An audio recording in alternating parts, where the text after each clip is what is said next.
Today we're going to learn about evaluating correlation. Correlation is the relationship between data with two variables. So data with two variables we know is called bivariate data. Bi meaning two and variate meaning variable. So there's two variables. And this is when we're first introduced to scatter plots. Scatter plots are a type of graph where it's just a bunch of points on the graph at certain locations. So for example, this point here is at the coordinate 2, 1. Each of these points have a unique coordinate, and you can see all these points on each of these graphs. Now, we're trying to figure out the correlation or association of the points on the scatter plots.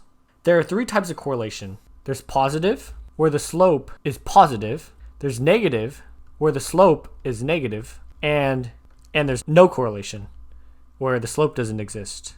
So let's evaluate the correlation of these three graphs. This first one here, if we were to draw a line through the graph that fits it best, we would draw a line that looks somewhat like this. And since we see that the slope is positive, we can say that this is a positive correlation. How about this next graph here?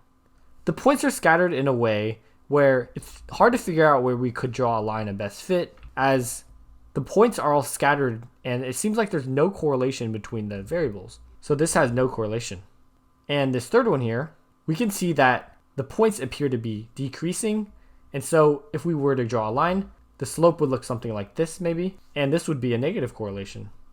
Overall, if the trend of the points seems to be increasing, we can say it's positive. If there seems to be no trend in the points, meaning that the x and y variables are not related, then there's no correlation. And if the trend of the points seems to be decreasing, we can say that the correlation is negative.